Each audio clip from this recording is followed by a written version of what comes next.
राष्ट्र सर्वप्रथम, राष्ट्र सर्वप्रथम, राष्ट्र सर्वप्रथम, राष्ट्र सर्वप्रथम। देश में लगातार कोरोना के मामले बढ़ते जा रहे हैं। हालात ये है कि देश के कई राज्यों में कोरोना के मरीजों को ऑक्सीजन मिलने में भी दिक्कत हो रही है। आज देश में लगातार चौथे दिन 2.5 लाख से ज्यादा कोरोना के मामले सामने आए और 2000 से ज्यादा लोगों की जान चली गई। कई राज्यों ने कोरोना के बढ़ते संक्रमण को रोकने के लिए राज्य में लॉकडाउन और नाइट कर्फ्यू लगाया है, लेकिन फिर भी कोरोना के मामले कम होते नहीं नजर आ रहे। दिल्ली में भी कोरोना के बढ़ते प्रसार को रोकने के लिए 20 अप्रैल रात 10 बजे से 26 अप्रैल सुबह 6 बजे तक के लिए संपूर्ण लॉकडाउन लगाया गया है। इस लॉकडाउन में जरूरी सेवाओं को छोड़कर सब चीजों पर पाबंदी लगाई गई है। लॉकडाउन के दौरान जगह जगह रोड पर चेक पोस्ट लगाकर पुलिस आने जाने वाले वाहनों की जांच कर रही है कि कहीं कोई बेवजह बाहर नहीं निकल रहा हो। और राष्ट्र प्रथम की टीम आपको लगातार कोरोना से जुड़ी हर खबर देने में जुटी हुई है। इसी क्रम में राष्ट्र प्रथम की टीम ने लॉकडाउन के दौरान जगह जगह सड़कों का जायजा लिया और आने जाने वाले लोगों के अलावा प्रशासन अधिकारियों से भी बात की। आइए देखते हैं राष्ट्र प्रथम की इस रिपोर्ट में। मैं संतोष कुमार मीना, डीएम ऑफिस से authorise person for challan. Mask के चालान पहले हम कर रहे थे, ठीक है, अभी भी मास्क के चालान हो जाते हैं अगर कोई आदमी मास्क नहीं पहन रखा हो। लेकिन वैलिड रीज़न क्या है, अभी फ़िलहाल कर्फ्यू चालान हो रहा है। जो लोग विदाउट अगर पास कोई जा रहा है, जैसे कोई एसेंशियल सर्विस है, मेडिकल के लिए जा रहा है या हॉस्पिटल में जा रहा है, कोई सामान लेने जा रहा है, कोई सिलेंडर लेने जा रहा है, उन लोगों को हम छोड़ रहे हैं। उनके पास होना चाहिए ई पास या ऑथराइजेशन लेटर। अगर गवर्नमेंट वर्किंग कोई ऑफिसर है उसके पास अपना ID कार्ड होना चाहिए, ऑन ड्यूटी वाला।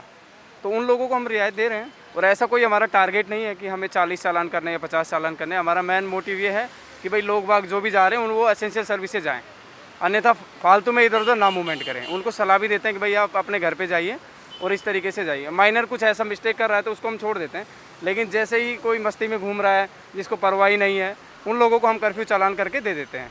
या तो वो कैश दे या फिर कोर्ट में जाकर पे करे, ठीक है। अब बाकी तो ये सब चीज़ें चालान तो बहुत दिनों से चल रहा है। 20 नवंबर से जैसे दिल्ली गवर्नमेंट ने 2000 का कर रखा है। अब उसके लिए तो लोगों को समझाना ही बहुत ज़रूरी है ना। 2000 रुपये हर किसी के पास नहीं होता है। तो हमने कोर्ट का भी एक ऑप्शन रखा हुआ है कि कोर्ट में 2-3 दिन में 4 दिन में जाकर जा सकता है। बाकी मेडिकल इमरजेंसी के लिए या कोई भी एसेंशियल सर्विसेज है हमारे पास लिस्टेड है। जो DDMA ने 10 अप्रैल को जो गाइडलाइंस दी थी उसके हमारे पास सारी लिस्ट है कि कौन आदमी जा सकता है, कौन नहीं जा सकता है। सबके पास ई पास होना चाहिए या कर्फ्यू का पास होना चाहिए, ऑन ड्यूटी का कोई आई कार्ड होना चाहिए। उसी को हम छोड़ सकते हैं। जैसे सिविल डिफेंस वाले हो गए या पुलिस वाले हो गए, मेडिकल हॉस्पिटल हो गया, इमरजेंसी मीडिया है, पत्रकार है या न्यूज़पेपर वाले हैं या सब्जी वगैरह, फ्रूट्स वगैरह, मिल्क वगैरह, इन सब चीज़ों के लिए आदमी जा सकता है। बाकी और चीज़ों के लिए अलाउ नहीं किया हुआ है और ये काफ़ी दिनों से चल रही है। इसमें दिल्ली पुलिस भी कर्फ्यू चालान कर रही है और ये DM ऑफिस से भी चालान हो रहे हैं, इन्फोर्समेंट डिपार्टमेंट से। तो ये सभी अपना अपना काम कर रहे हैं। मैं आम जनता से तो ये कहना चाहती हूँ कि अपने घरों में ही रहें, क्योंकि मैं भी हॉस्पिटल में ही वर्किंग हूँ। तो मैं अभी ड्यूटी करके ही आ रही हूँ, जिस हिसाब से मैं देख रही हूँ कि जो पेशेंट हैं वो बहुत ही ज़्यादा गंभीर स्थिति में जो हैं वो हॉस्पिटल में आ रहे हैं। वैसे ही ऑक्सीजन की इतनी ज़्यादा कमी चल रही है, हॉस्पिटल में बेड्स नहीं है। जिस डिपार्टमेंट में मैं अभी काम करके आ रही हूँ उस डिपार्टमेंट में 2 पेशेंट तो ऐसे हैं जिनको अभी बेड ही प्रोवाइड नहीं हो पाया है और स्थिति जो है वो बहुत ज़्यादा गंभीर है। हमारे पास HDU में भी बेड नहीं है, पेशेंट की स्थिति बिगड़ती जा रही है। तो मैं यही बोलूँगी कि अपने घर पे रहें, अपना ख्याल रखें, सोशल डिस्टेंसिंग को मेंटेन करें, मास्क लगा के रहें। और किसी कारणवश आपको अगर बहुत ज़्यादा ज़रूरी है कि आपको बाहर जाना है तो आप बाहर जाने के टाइम पे जो भी एहतियात बरतने के लिए गवर्नमेंट ने बताया हुआ है उसको आप बरतें। और मुझे बहुत अच्छा लगा कि सरकार ने इतना अच्छा कदम उठाया हुआ है।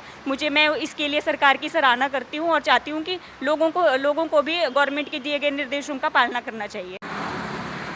हाँ राजकुमार जी, कोरोना बहुत बढ़ रही है दिल्ली शहर में। हाँ सर। तो कोरोना से कैसे बचे और आपका रोजगार कैसा चल रहा है, थोड़ा बताएं हमारे TV चैनल को। सर ऐसा है कि हम तो पेस्ट कंट्रोल काम करते हैं, दवाई का काम करते हैं, गोदाम में दवाइयाँ, गोदाम में भी, वैसे भी कंपनियों में स्प्रे वगैरह ये सब हमारा काम है और यही सब हो रहा है। और कोरोना से बचने के लिए क्या है सर, अपने आप को सुरक्षित अपने आप से करो, मास्क लगाओ, हाथ धो साबुन से बढ़िया से फर्स्ट क्लास रहो और एक आदमी सब थोड़ा नज़दीकी मत रखो, थोड़ा दूर से रहो और क्या, यही सब बातें हैं। तो आपका रोजगार चल रहा है ना? हाँ सर, अभी मेरा चल रहा है। बहुत ही खुशी की बात है कि इनकी रोजगार चल रही है। और हमारे साथ बकौली गांव के एक निवासी हैं। आपका शुभ नाम क्या है? अनिल जी। अनिल जी, कोरोना बहुत बढ़ रहा है, कर्फ्यू लगी है, दुकानें बंद है, कैसे गरीबों का गुजारा हो, क्या सरकार से मांग करेंगे? मांग तो यही करेंगे जी कि जैसे आपने लॉकडाउन लगा दिया इसी हिसाब से पब्लिक को राशन दे, खाने पीने का दे। घर में बैठ के कौन देगा? क्या वो पत्थर फोड़ के खाएंगे, तो काम मिलना चलता रहना चाहिए और क्या है। तो आप लोग यहाँ रहते हैं, बहुत प्रवासी अरे मजदूर। बहुत जा रहे हैं जी, क्या बताएं सर जी, दिन पे दिन बढ़ता ही जा रहा है। अभी थोड़ी देर बाद में देखना इतना पब्लिक दिखाई देगा आपको यहाँ। बहुत ही दुखद स्थिति है, कैसे बिल्कुल जी। बचे लोग कोरोना से? देखो जी, मैं तो कहूँगा अभी इनको जाना नहीं चाहिए, यहीं पे रहो, पर ये भी अभी दबादब जा रहा है। इनका कहना है कि रोजी रोटी नहीं मिल रही है, दिहाड़ी पर काम बंद पड़ा है, करते थे। सब कुछ काम मिल रहा है, रेहड़ी पड़ रही है, सब कुछ बंद हो रहा है, कहाँ जाएगा गरीब आदमी। बहुत बहुत धन्यवाद पाल जी, आपने बहुत ही अच्छी बातें कही। सरकार को रेहड़ी पटरी वाले पर ध्यान देना चाहिए, उन्हें रोजी रोटी मुहैया करानी चाहिए। यहाँ क्या करते हो?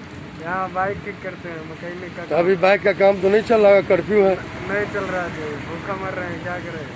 तो सरकार से क्या मांग करें? मोदी जी से, केजरीवाल जी से? मांग यही है जी, अब आप लॉकडाउन कर तो रखे हैं, लेकिन उसके लिए भी कुछ चारा होना चाहिए। हमारे सबके लिए कहाँ चारा है, कुछ भी नहीं है, सब कुछ बंद पड़े हैं। आप भी अनावश्यक मत घूमो, अपने घर जाओ, कोरोना बहुत बढ़ रहा है। आपका शुभ नाम? मेरा भाई बिहार कराने वाला हूँ। क्या करते हैं आप बेटे? अभी तो नौकरी ढूंढना, लॉकडाउन लग गया, नौकरी मिलता नहीं है। मालूम है कर्फ्यू लगा है, आपको घूमना नहीं चाहिए। क्या करूँ, आपको काम धंधा ढूंढना पड़ेगा कहीं भी न कहीं भी। तो नहीं कमाएंगे तो खाएंगे कहाँ से? कब आए थे आप बिहार से? मेरे को तो 1 महीना लग हो गया। अभी काम नहीं मिल रहा है, तो फिर वापस बिहार जा रहे हो? क्या करूँ, बिहार तो जाना पड़ेगा भैया, काम ना मिलेगा तो क्या करूँ। क्या नाम है आपका? गोविंद राम। गोविंद राम बहुत ही चिंतित है, कम उम्र का बालक है और ये अपने काम का तलाश इस कर्फ्यू के समय में भी कर रहा है। रोजी रोटी की आफत आ गई है और यह मैकेनिक थे, तमाम लोगों को हमने दिखाया है।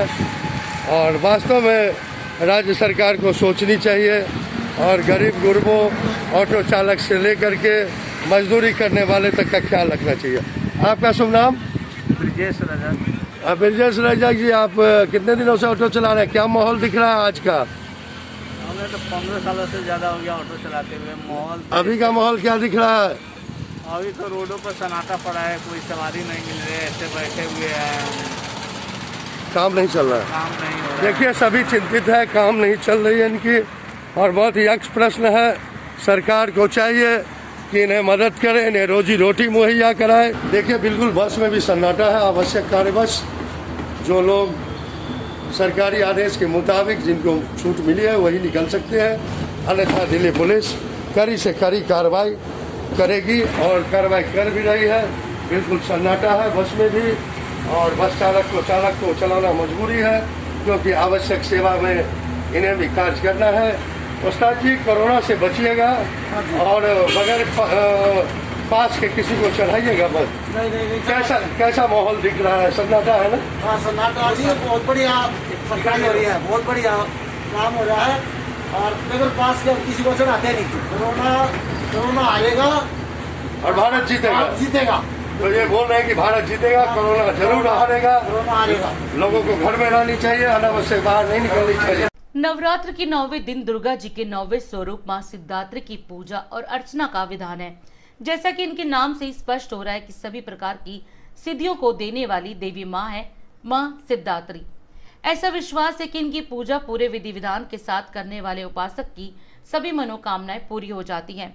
प्राचीन शास्त्रों में अणिमा, महिमा, गरिमा, लघिमा, प्राप्ति, प्राकाम्य, ईश्वित्व और वशिष्ठ नामक 8 सिद्धियां बताई गई है। ये 8 सिद्धियां मां सिद्धात्री की पूजा और कृपा से प्राप्त की जा सकती है। हनुमान चालीसा में भी इन 8 सिद्धियों का उल्लेख करते हुए कहा गया है कि अष्ट सिद्धि नवनिधि के दाता अस्वरदीन जानकी माता। पौराणिक कथाओं में भी ऐसी मान्यता है कि अत्यंत प्राचीन काल में भगवान महादेव ने भी इन्हीं देवी की कठिन तपस्या कर इनसे ये 8 सिद्धियां प्राप्त की थी और इन्हीं देवी की कृपा से ही महादेव की आदि देवी जैसी हो गई थी और ये अर्धनारीश्वर कहलाए थे। नवरात्र के 9वें दिन इनकी पूजा के बाद ही नवरात्र का समापन माना जाता है। इस दिन ही हिंदू परिवारों में कन्याओं का पूजन कर उन्हें माता का प्रसाद खिलाकर उनसे आशीर्वाद दिया जाता है। इसके साथ ही आज रामनवमी का भी त्योहार है। रामनवमी हर साल चैत्र माह के शुक्ल पक्ष में नवमी तिथि को मनाया जाता है। मान्यता है कि इस दिन भगवान रामचंद्र का जन्म हुआ था। हिंदू धर्म में आस्था रखने वाले लोग इस पर्व को बड़ी धूमधाम से मनाते हैं, लेकिन कोरोना संकट के चलते अयोध्या में रामनवमी पर्व सादगी से मनाया जा रहा है। भगवान राम के जन्म उत्सव का उल्लास देखने को नहीं मिल रहा। आम श्रद्धालु के लिए अयोध्या के सभी मंदिरों के कपाट बंद कर दिए गए हैं। अयोध्या धाम की सीमा सील कर दी गई है। अयोध्या धाम में आम श्रद्धालु प्रवेश नहीं कर पा रहे हैं।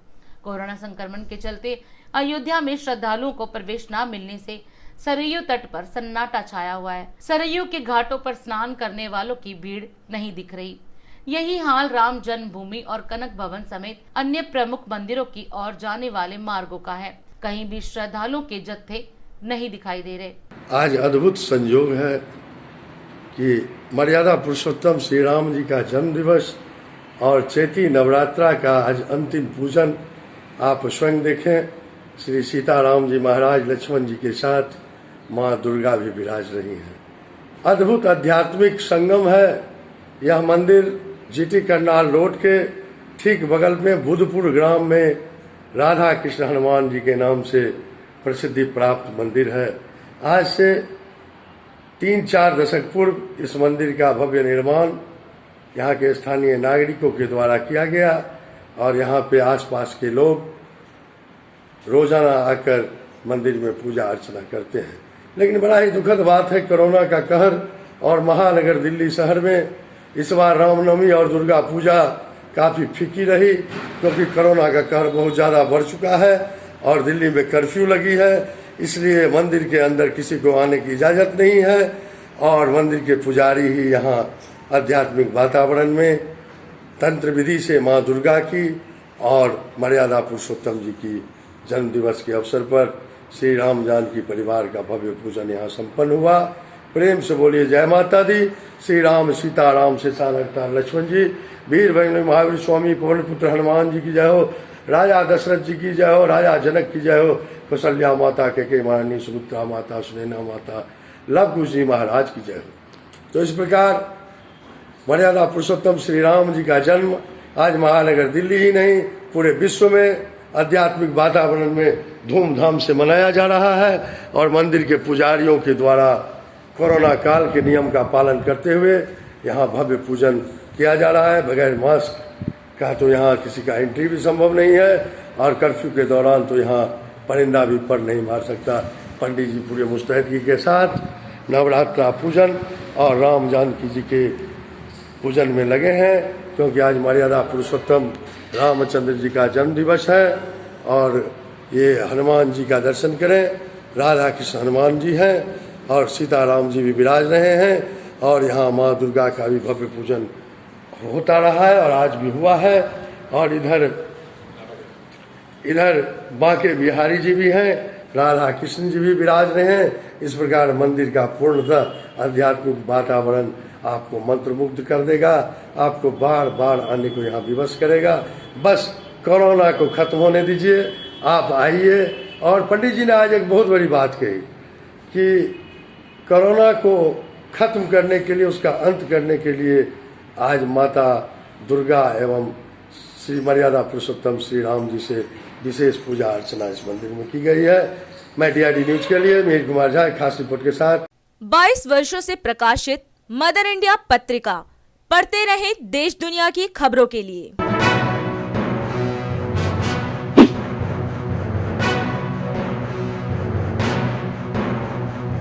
26वें वर्ष में आपके लोकप्रिय समाचार पत्र इंडिया दर्पण का प्रवेश। आप देखते रहें अपने क्षेत्र की खबरें।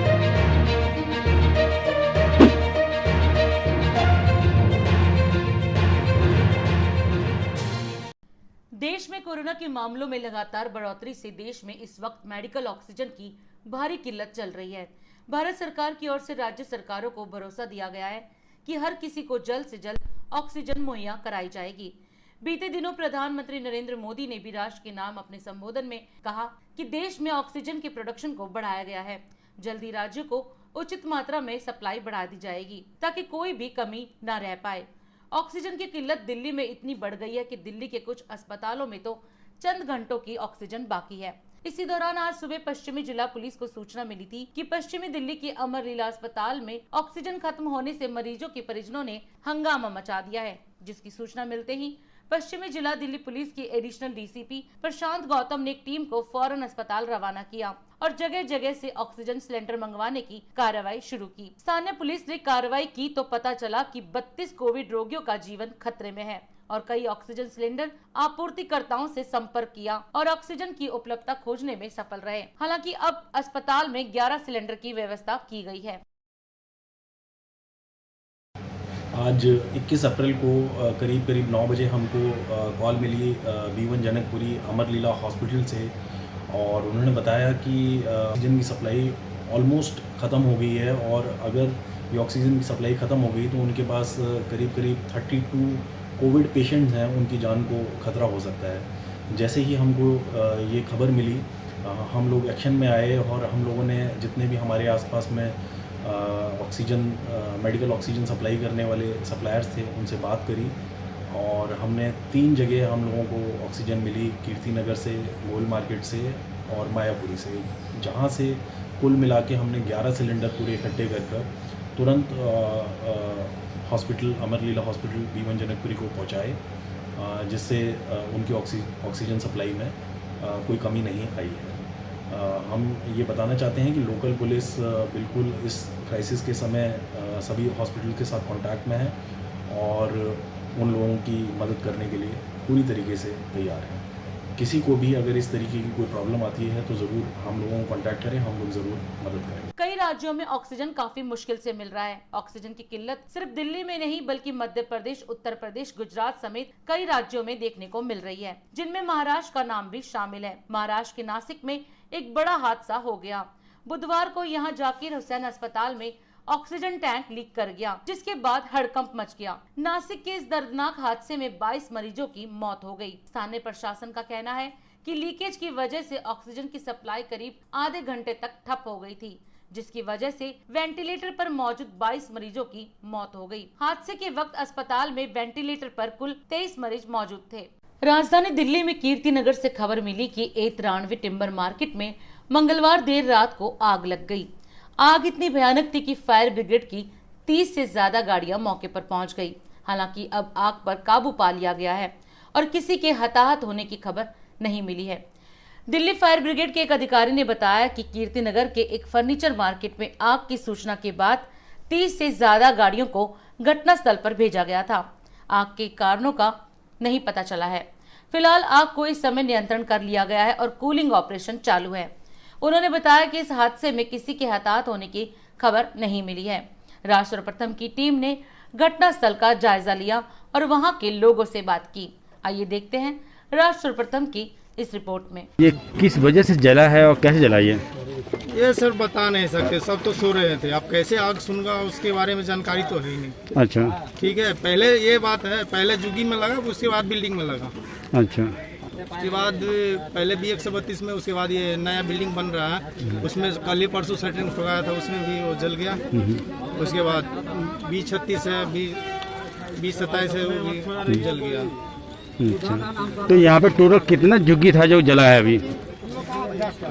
50 के लगभग, 50 के लगभग झुग्गी जले हैं। तो ये जो है 50 से झुग्गी जो लोग जले हैं, तो इनमें से कोई आदमी का जो है कोई नुकसान तो नहीं हुआ? पहले आदमी निकल जाते सर, सामान निकाले। अच्छा, 3 मिनट के अंदर सारा कुछ पब्लिक बाहर हो गया। सामान निकालने का मौका नहीं दिए। मतलब आदमी ने अपना जान बचा लिया, मतलब कोई नुकसान नहीं हुआ। तो सवेरे से लेकर के मतलब रात से लेकर के अब तक गाड़ियाँ, कितनी गाड़ियाँ आई है यहाँ पे आप जाने के लिए? कितनी गाड़ी आई है? दमकल की गाड़ियाँ तो कई आई है। कितनी लगभग?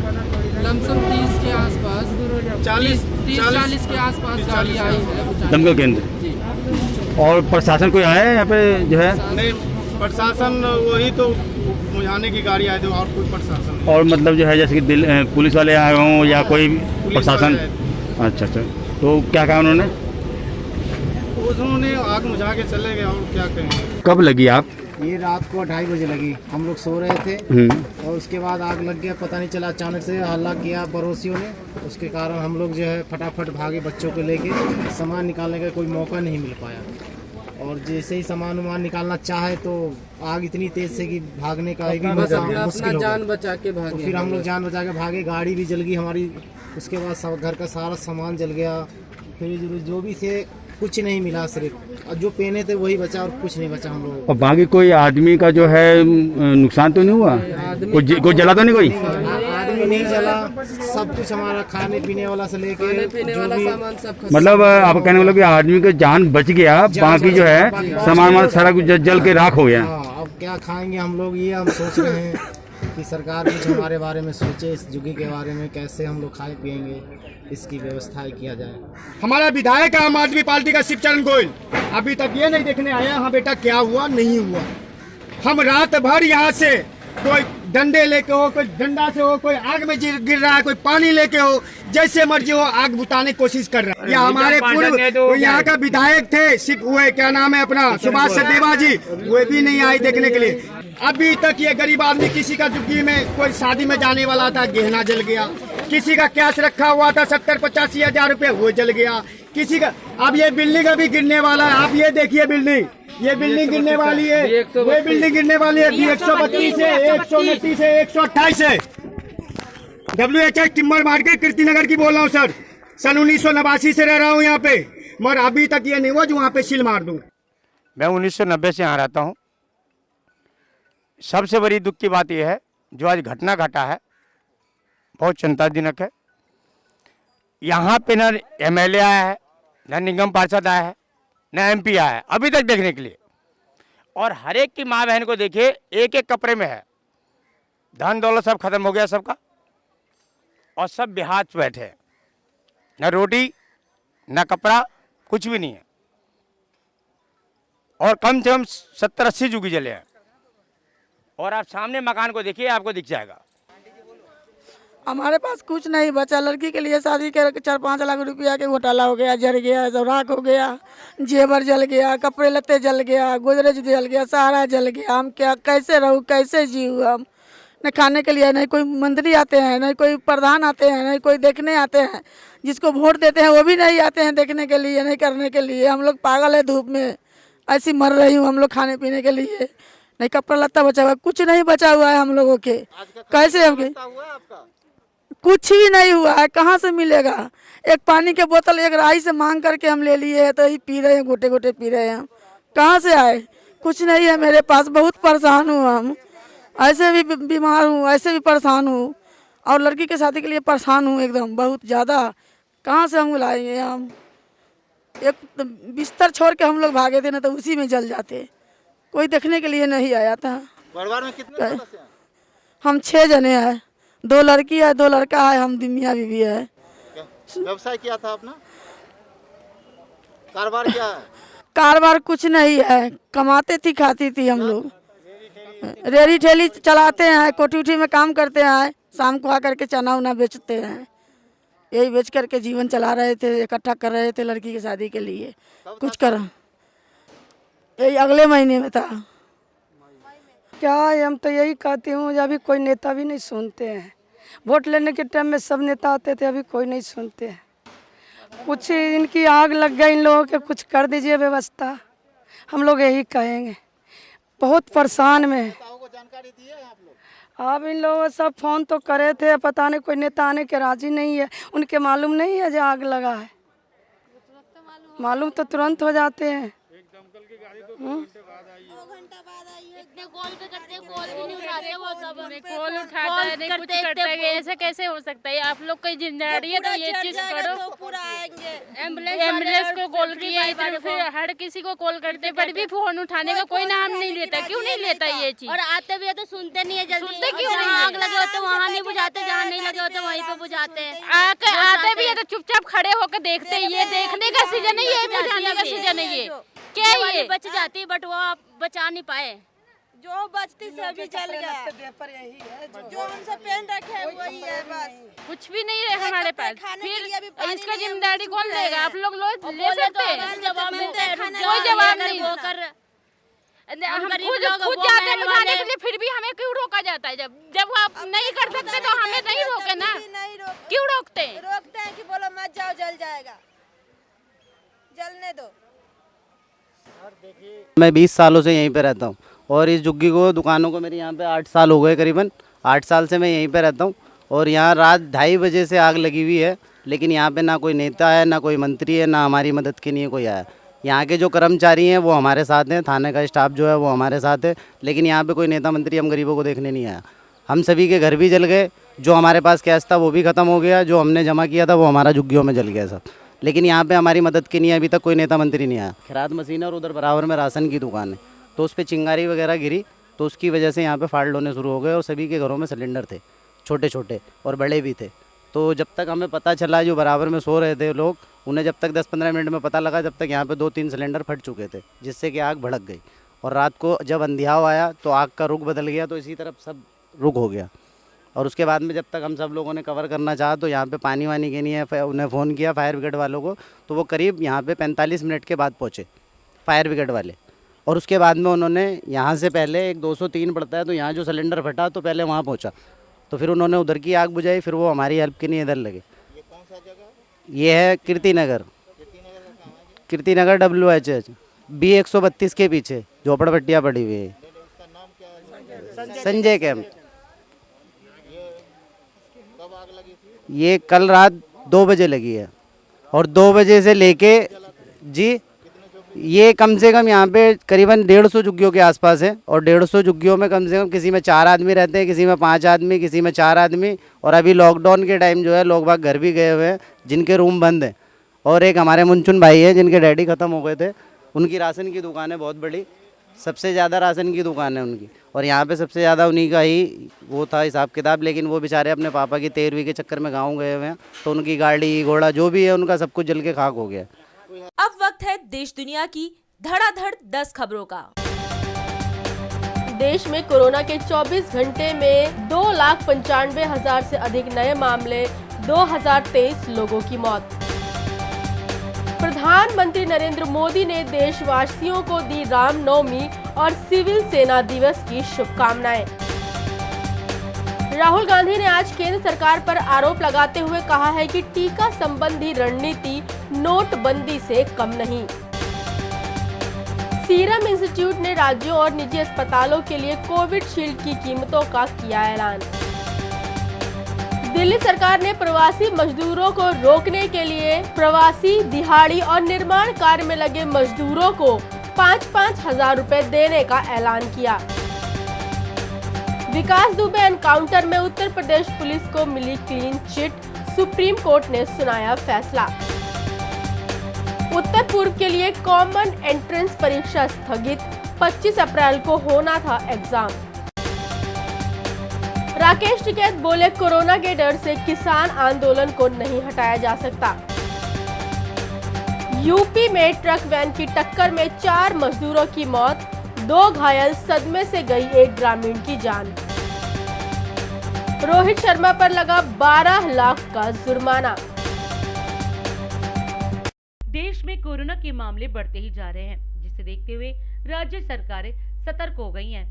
तो वहीं कुछ राज्यों में नाइट कर्फ्यू और लॉकडाउन तक लगाया गया है, और दिल्ली में भी कोरोना के मामले रुकने का नाम नहीं ले रहे हैं। हालांकि प्रशासन कोरोना के बचाव के सभी उपायों पर ध्यान दे रहा है। इसी को लेकर राज सर्वप्रथम की टीम ने उत्तरी दिल्ली नगर निगम के नेता सदन योगेश वर्मा से बात की। सर, दिल्ली के अंदर जो कोविड-19 का जो मतलब दिन पर दिन केसेस बढ़ते जा रहे हैं, इस संदर्भ में जो है क्या क्या मतलब जो है MCD की तरफ से कदम उठाया जा रहा है, इस संदर्भ में आपका क्या कहना है? देखिए, आज कोरोना काल के अंदर देखें, वैसे तो ये प्राथमिक ड्यूटी जो बनती है वो राज्य सरकार की बनती है, और राज्य सरकार की ड्यूटी है कि वो इस प्रकार की कोरोना को ज़्यादा से ज़्यादा फैलने से रोके। लेकिन MCD नगर निगम अपना कर्तव्य समझते हुए हमें जब जब जो भी काम मिला है हम लोगों ने वो काम किया है, चाहे वो सफाई से संबंधित काम हो, चाहे वो कोरोना के बायो वेस्ट का काम हो, चाहे वो सैनिटाइजेशन का काम हो, चाहे अन्य बीमारियों को रोकने के लिए हमारे DBC कर्मचारियों द्वारा, अन्य स्वास्थ्य अधिकारियों के द्वारा कार्य हो, चाहे वो उसके साथ साथ अगर भोजन वितरण का काम हो, उसको भी कोरोना के लिए हम लोगों ने काम किया है। आज उत्तरी दिल्ली नगर निगम की 54 जो है हॉस्पिटल्स में और डिस्पेंसरीज के अंदर, MNCW सेंटर के अंदर जगह जगह वैक्सीनेशन का काम किया जा रहा है। हमने 2 दिन पहले ही 1 लाख का आंकड़ा पार कर लिया है। प्रत्येक हमारे सेंटर पर 200 से 250 लोगों को प्रतिदिन वैक्सीनेशन का काम चल रहा है। तो जब ये सारे काम नगर निगम अपनी जिम्मेवारी समझकर, क्योंकि हमारा भी अपनी दिल्ली के प्रति कर्तव्य है, हम लोग ये सभी काम कर रहे हैं। अब इसके लिए ज़रूरी है कि जो राज्य सरकार है इसके लिए एक नियम बनाए, नियमों के अंदर केवल विज्ञापनबाजी ना करे, केवल अपनी फ़ोटो दिखाने से, विज्ञापन करने से ये काम नहीं हो सकता। काम होगा, काम करने से होगा। आप केवल टीवी पर आएँ, विज्ञापन दें कि ये मत कीजिए, वो मत कीजिए, उससे काम नहीं होगा। ज़मीन पर, धरातल पर उतरकर जिस प्रकार से नगर निगम के कर्मचारी घर घर जाकर मैपिंग कर रहे हैं, घर घर जाकर कोरोना टेस्टिंग करवा रहे हैं, घर घर जाकर लिस्टें बना रहे हैं, वही काम दिल्ली सरकार को करना पड़ेगा, तभी हम इसके अंदर कामयाब होंगे। राष्ट्र सर्वप्रथम